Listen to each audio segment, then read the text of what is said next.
for fighters. Gunners, keep your scan up.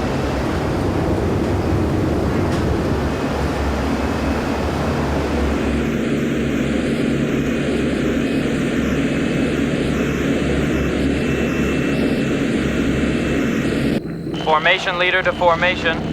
Pull it in, fellas. Pull it in. Pull it in. Tighten it up.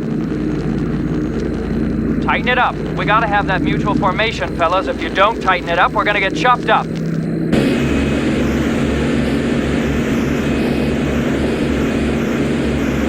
Commander to pilot. I'm locked in and ready.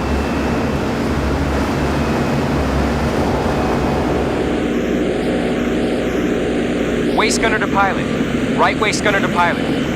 We're on it, Skipper. We're looking. Radio operator to pilot. The rest of the formation is checking in, Skipper.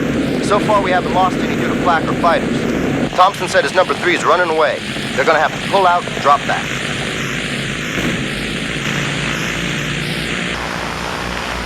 I have to admit, heading over the German mainland on those long bombing runs, I worried a lot about the responsibility I had as pilot. At times it was more than I could handle. I was 22 back then. The drone of the engines, scanning the instrument panel, waiting for the sudden call out from one of my crew that they'd sighted their first Messerschmitt. Sweat run down my back, even though it was 30 below in the flight deck.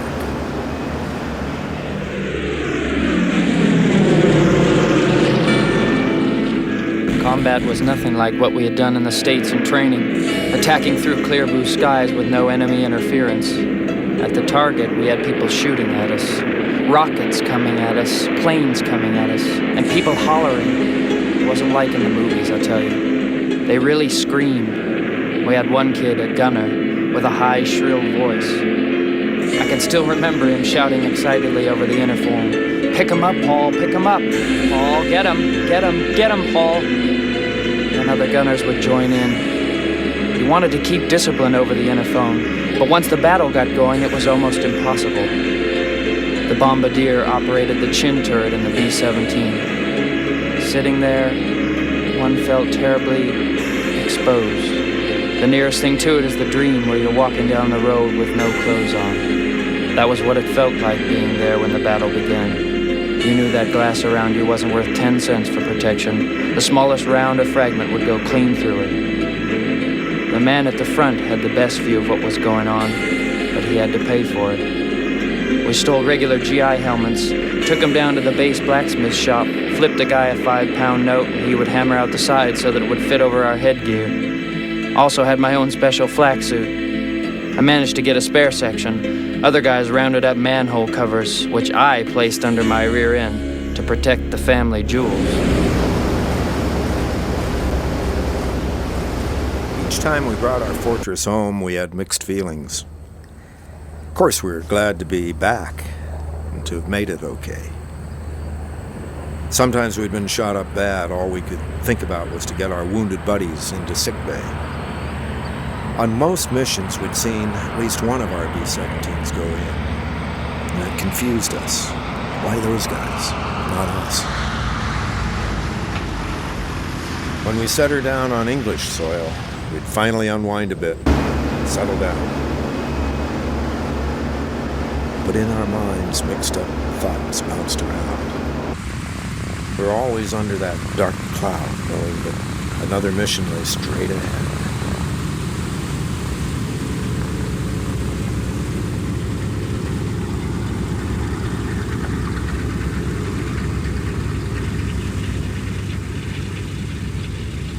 Every time we shut those engines down, we tried to push the next mission out of our heads. We were just glad to be home.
Though it was designed in the early 1930s, the Boeing B-17 Flying Fortress became America's premier heavy bomber during World War II and the nation's most famous military aircraft. After the war, General Carl Toohey Spot said the B-17 was the single weapon most responsible for the defeat of Germany. However, due to U.S. isolationism before the war, the B-17 could not be sold as an offensive weapon. As a result, it was presented to Congress as a long-range weapon against enemy fleets for protection of American shores and overseas possessions. In other words, this marvel of engineering would be an extended form of coastal artillery. That kept the Boeing assembly lines open until the war, when peak Fortress production reached 16 per day in April 1944.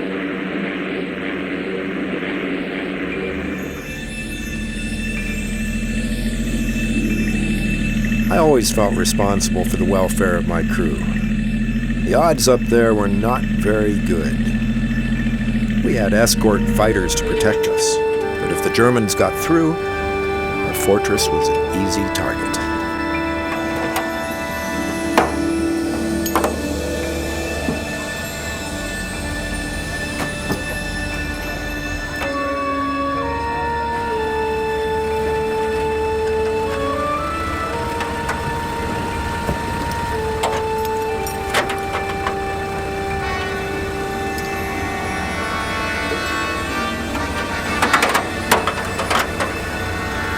We were young, and we wanted to stay alive. So we always checked our chutes very carefully. If our fort was shot up bad enough, this bag of soap would be our only hope. It seems the tension's always hardest before starting. Best plan is to get inside and start pre-flighting. Get your mind busy. You don't worry about what's ahead. I know these bombing runs over Germany aren't my choice, but still, I feel heavy with the responsibility. My crew's lives depend on me. I gotta do it right, bring them back safe. They each feel the same way, though. This is a team effort.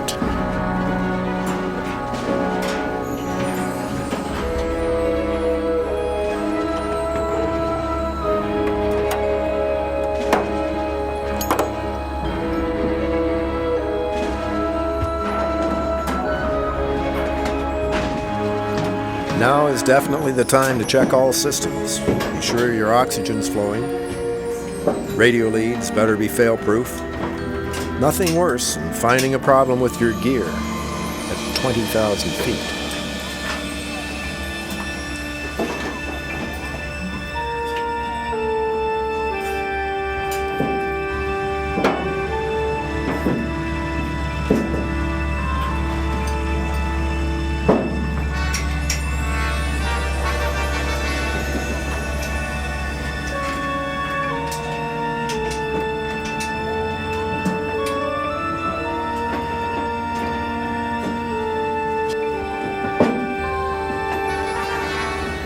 Coordination on the flight deck takes a very thorough pre-startup, pre-takeoff checklist. Hydraulic pump switch is checked. Fuel tank crossfeed. Our ball turret gunner's usually the smallest guy, but he's got a big job. Lots of switches and motors to check out.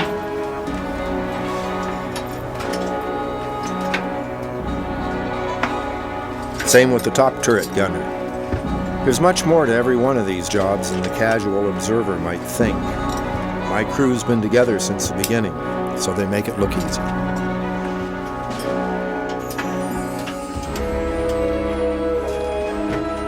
Our radio operator is the only link of contact with other planes, and our crew intercom.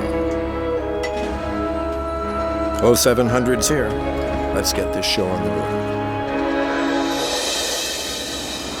Once the pilots are seated, the B-17 cockpit is very roomy, and it's well laid out for a 1930s design.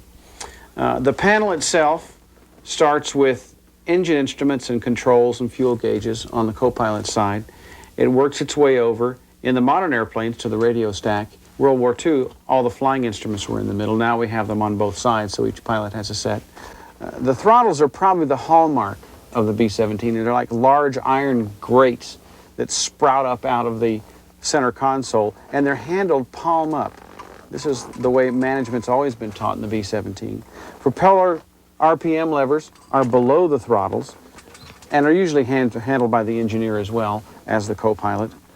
The manifold wastegates, the turbocharger wastegates, are handled here. It's an automatic box that controls the wastegates to give you a very specific set of manifold pressure readings on takeoff. The mixtures sit right here, and they're moved again by the co-pilot on the pilot's command. The cowl flap levers sit in the middle of the console along with a number of other switches. The flap switches here. It used to be in World War II that the control toggle for the landing gear was here as well, but it's electrical and it looks identical. Quite often you could flip the gear switch instead of the flap switch and the gear would retract inadvertently on the ground. Needless to say, it does a tremendous amount of damage to the airplane. So they moved it up here so that pilots wouldn't do that. Bomb bay door switches also up here now. Boost pumps for the engine are here, and the magnetos, with the ignition control for the engine, sit here on this side for all four engines, with emergency on-off on the magnetos. Overall, the cockpit is very well laid out for 1930s design. The pilot, co-pilot, and engineer have specific responsibilities assigned to them for the management of the aircraft. And between them, if you divide the responsibilities up, you can handle an emergency or any situation very quickly and usually very safely, since everybody has a certain job to do and they know what's expected of them. And also it gives you three different people in the cockpit to make decisions, even though in the end it's the aircraft commander's decision as to what finally is done as far as shutting down an engine or what emergency procedure to take. But a wonderful cockpit and certainly a nostalgic one to fly in.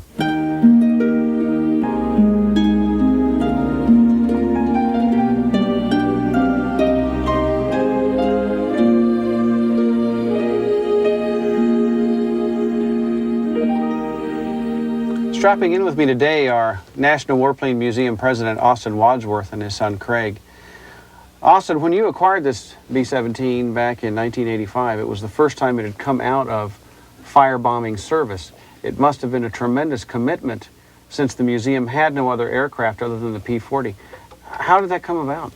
Well, we know that the planes were going up for auction, and they had been for sale for a year or so, and we knew that we wanted a B-17. We knew that we needed one to become what we'd like to become, and it was just a question of raising the money and figuring out how we were going to do it. And how did you do it? We did it through the membership, as with so many things in the museum. A number of members, many members, pledged money over a 3-year period toward the retirement of the debt, and that's what made it financially possible to go and buy it. Craig, what were your feelings when your dad came up with the idea of buying a World War II bomber? Were you apprehensive or excited, or what was it? Well, after having watched 12 O'Clock High for when I was a child, I just thought it was wonderful. It was just like a fulfillment of a dream to have one of these within arm's reach. And now what's it like to be able to fly it? Oh, even better. I mean, it's an honor to be able to do it, and it's a real piece of history. I enjoy it a lot. It's a thrilling airplane. Let's strap it on and fly it. All right. Okay.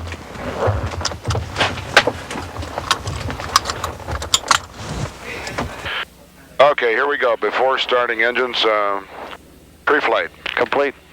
Fuel and oil. Checked. Flight forms and crew briefed. Yes. Doors and exits. Closed. On bay doors. Clear and closed. Fire extinguisher. Set. Cargo. Secure. Circuit breakers. In. Fuel tank cross feeds. They're off and neutral. Hydraulic pressure. It looks like 800. Okay, and hydraulic pump switch. Is checked. All right. Parking brakes coming up. Okay.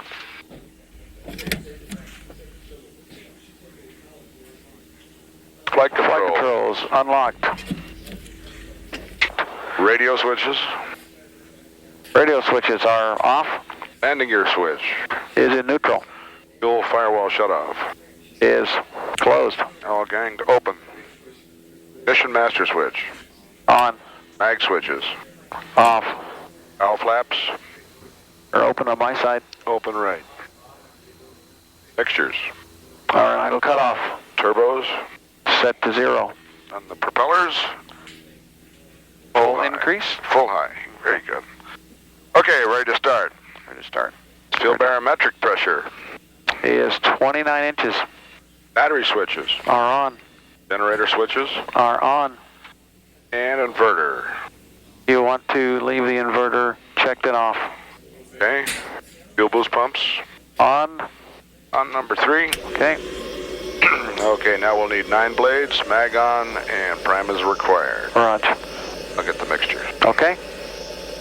Are we clear?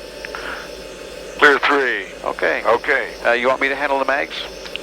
Was that easier? Yeah, fine. You probably can reach them easier. I'll do the mixtures and the throttles. Okay. Here we go.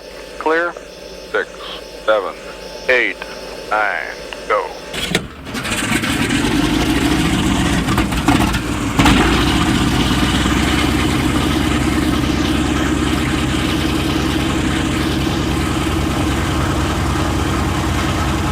Okay, we're ready for Clear back on 4.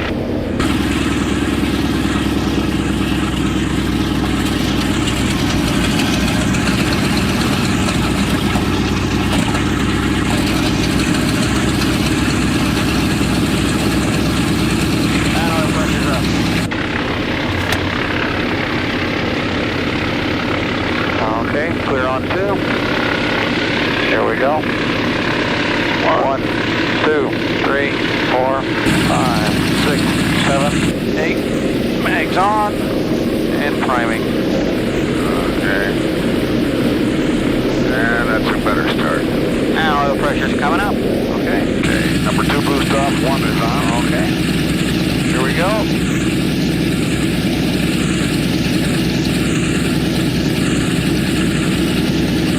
Mags on.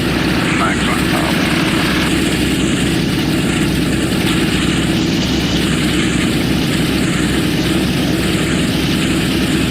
And oil pressure's up. Very good. Ready to taxi. Okay, ready to Drop your brakes. Okay.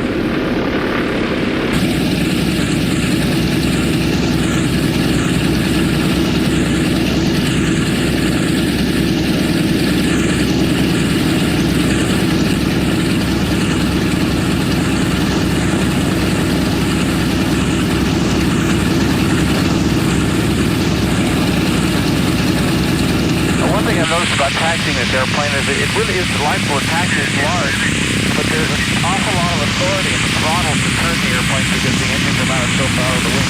You 1 and 4 engines. And of course, it's a swiveling tail wheel. It does not steer. And I think most people are unaware that a World War II airplane does not have a steerable tail wheel. It's all done by differential brake and power. Find that difficult the first time you got in? It was very difficult. It tended to be all over the taxiway because the lead with the power is so far. It's a while before you feel anything because the inertia and the weight. And so by the time you get the power up, you've gone too far and you're going the other way. So it's kind of a zigzag down the taxiway. Interesting thing about the B-17 is it had the lowest wartime accident rate of any wartime aircraft, all of them. Trainers, bombers, fighters, transports, even the DC-3. The B-17 had the lowest accident rate, which is reflected in its warm-hearted characteristics toward the pilot. Okay, let's do the run-up checklist. Okay, well, it's RPM's up to 1,600.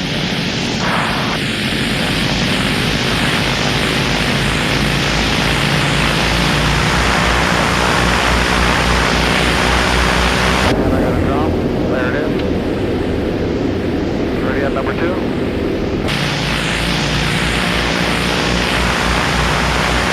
Now we have a drop.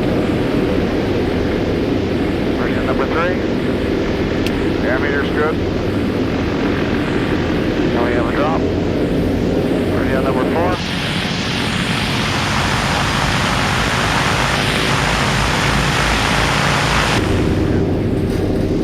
Okay, Taylor, on your command, traffic looks good. Okay.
gear up.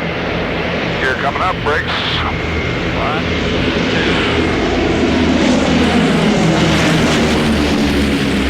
Got 120 flaps up. Okay, 120 flaps coming up. Turbo reduction. Airspeed looks good, gauges are good.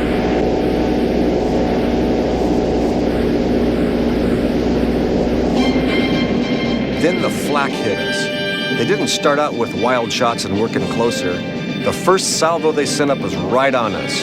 We could hear the metal of the plane bend and tear as each volley exploded. The hits weren't direct. They were just far enough away so that they didn't take off a wing or blow the plane up, but they would just tear a ship half apart without completely knocking it out. Big, ragged holes appeared in the wings and fuselage. The co-pilot was watching nothing but instruments, waiting for that telltale story on some instrument that would indicate a damaged or ruined engine, but they kept up their steady roar, even as the ship rocked from the nearness of the hundreds of flak bursts.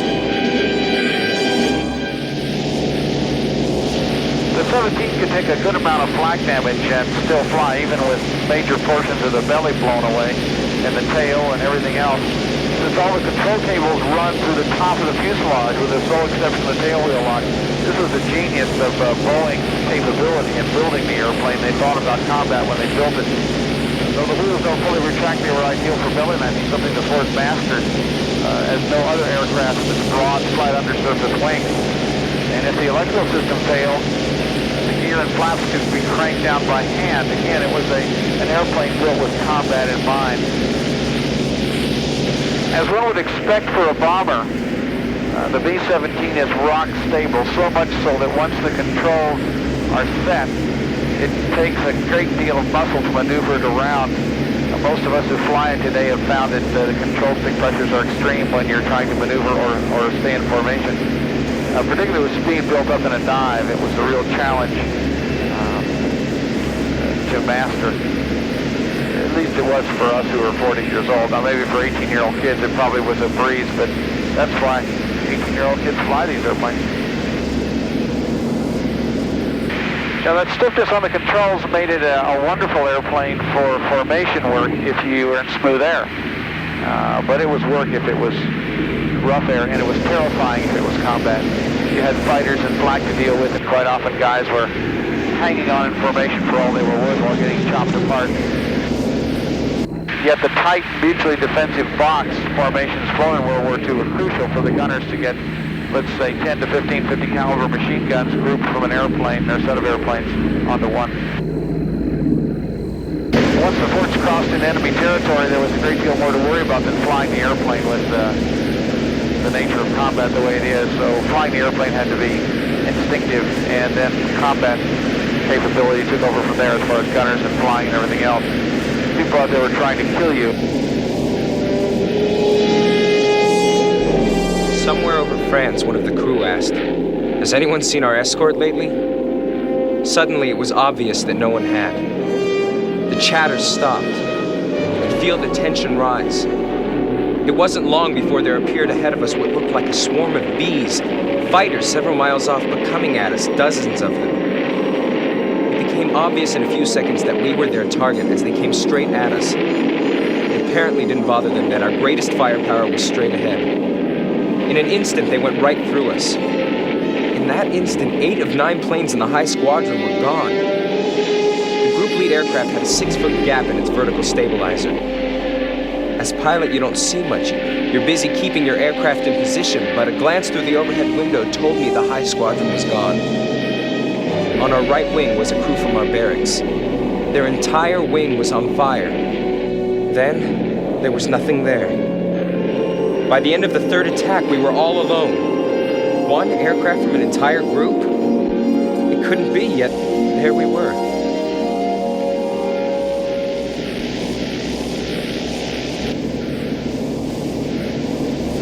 Fighters, 11 o'clock high. Top turret.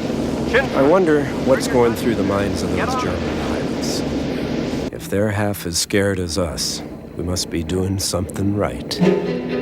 Right ahead of us is a formation consisting of about 250 fortresses. I myself remain behind the enemy formation and pick off as my target a lone fortress. At a range of 500 feet, I opened fire in short bursts. The American defenses reply. The tracers come whizzing all around me, uncomfortably near my head. The usual pearl necklaces become thicker and thicker, and once again there's altogether too much of this blasted metal in the air. Suddenly, my Messerschmitt 109 is literally caught in a hail of fire. There's a smell of burning cordite. Boom! My fuselage is hit. My own shooting takes effect.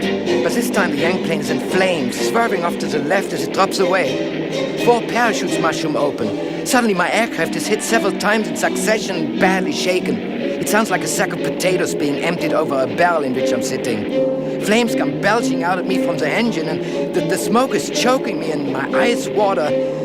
So they have me now, after all. It is a shambles.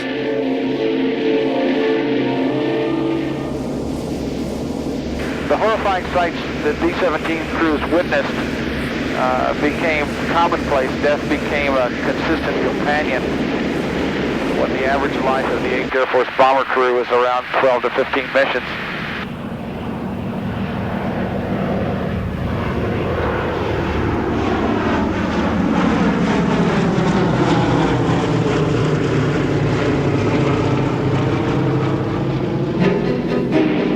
Shining silver rectangle of metal sailed past over our right wing. I recognized it as the main exit door. Seconds later, a black lump came hurtling through the formation, barely missing several propellers. It was a man, clasping his knees to his head, revolving like a diver in a triple somersault, shooting by us so close that I saw a piece of paper blow out of his leather jacket. He was evidently making a delayed jump, for I didn't see his parachute open. The B-17 turned gradually out of the formation to the left, maintaining altitude.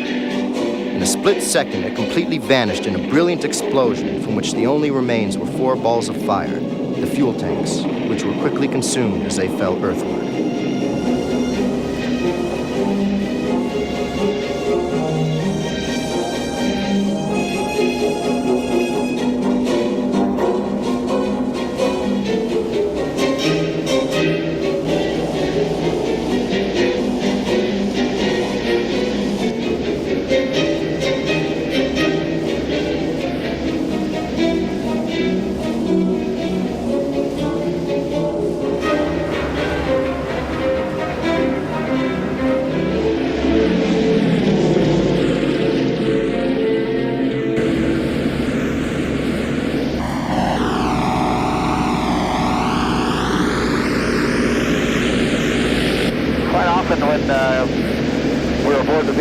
Going back into Geneseo, I just back in my mind to try and grasp what it must have been like to come home after a mission, after facing such mind-jarring horror.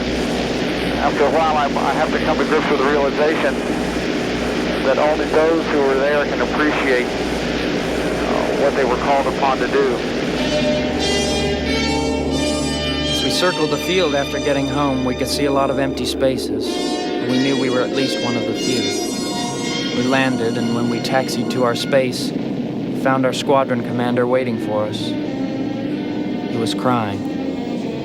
We were stunned to learn that we were the only aircraft to return to the field, and only one of 4 to make it back to England out of the original group of 20 aircraft. Of the 8th Air Force aircraft lost over Germany that day, we had lost almost 25% of them. What do you say?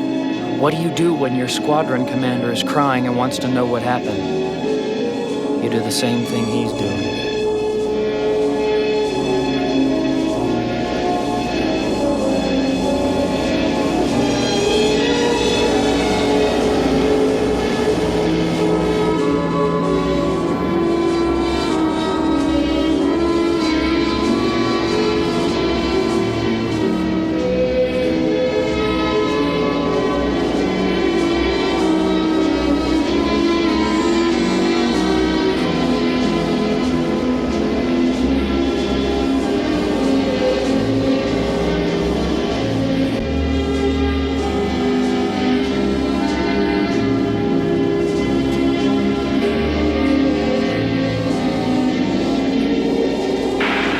Magic day, the end of a combat tour finally arrived. The agony of combat was forgotten, and these young men turned back into boys, beating up the airfield in celebration of survival. No one who is on a base and witness a low-level buzz job can ever forget it. It was a tremendous experience and one that is made famous in movies and elsewhere. But the B-17 was the master of the buzz job because it was so stable and so safe and so able to really beat the ground up for its size.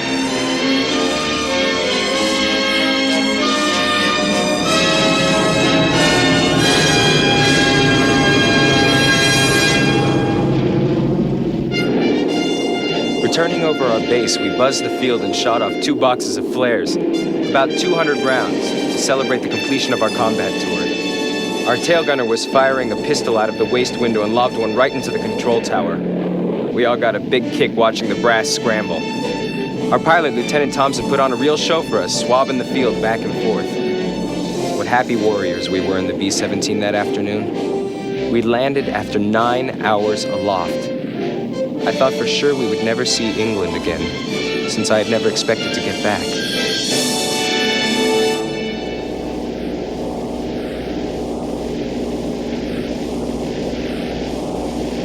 It's kind of an amazing thing, really, that the airplane this big is so straightforward to fly. It absolutely seems to be viceless. And I know most of your museum pilots have gone through it and really do enjoy flying it. The thing is, the airplane seems to know how to fly. Exactly. And if you don't interfere with it a lot, it does just a fine job. It knows how to do it fine if you just leave it alone. It really does.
Hydraulic pressure and switch auto. Okay? Check. Boost pumps coming on. And mixers to auto rich. 1, 2, 3, 4. Okay. And gear down when you're ready. Okay, gear down.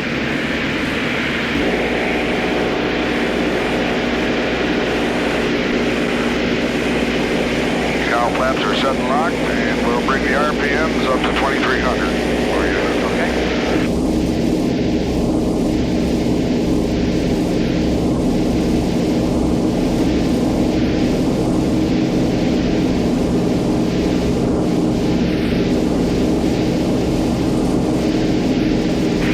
Turbo's going to 6. Okay. And flaps as required. Okay. Landing check done. The great thing about landing this airplane, Austin, is it's the same as it is when you take off. You hold a certain attitude and it settles right on down. Sure does. That's the amazing thing, that the attitudes for landing, takeoff, and everything else is about the same. Okay, let's go full flap. Full flap. It's an amazing airplane. I've seen guys that have been sitting in this seat while guys put it down. There's 7 or 10 degrees crab, and it just kind of straightens itself out. Well, it does. You know, you don't panic heavily when you're in a crab like this. This airplane just straightens out when it touches down. Just kind of grunts. Amazing machine.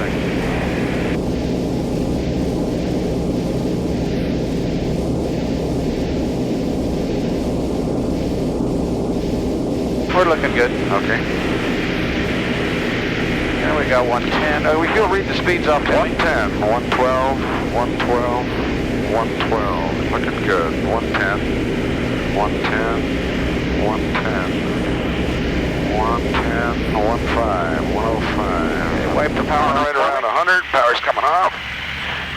You got it. Looks beautiful.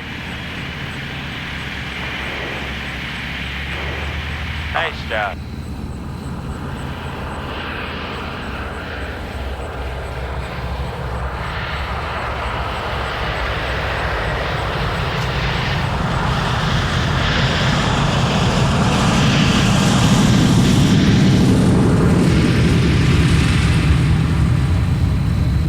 Wonderful airplane. It goes where you point it. Well, and it doesn't want to go if you don't point it. It's so big that if you argue with it, you've got to sort of set it up. You know, one of the things that any good instructor teaches is a good approach makes a good landing. And if you make a bad approach, genuinely you get a bad landing. And that's how this airplane is.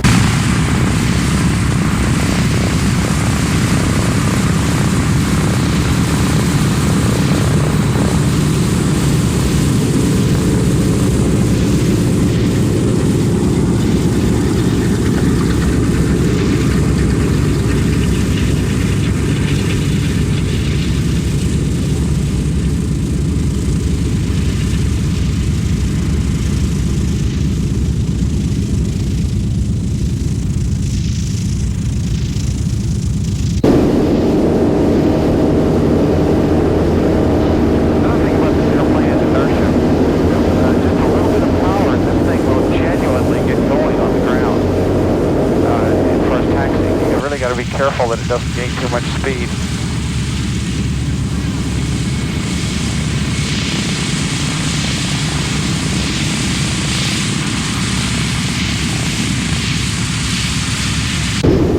Post-flying checklist, you can read through all that off and make sure we got it. Okay, hydraulic pressure is checked. Cow flaps, I'm not going to play with the pulley stops. Okay.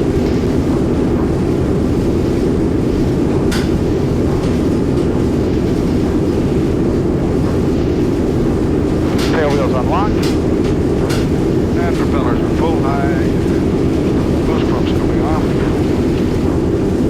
Turbos to 0.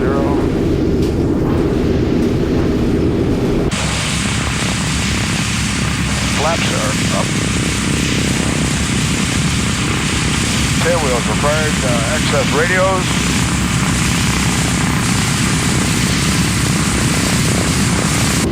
And the inverter can go off if you can reach it. Roger. Inverter's off. Strobe and beacon will leave on as long as we're on the runway, I guess. And again, the pump switch is auto. And landing gear switch to neutral. Neutral, and you can lock the tail wheel.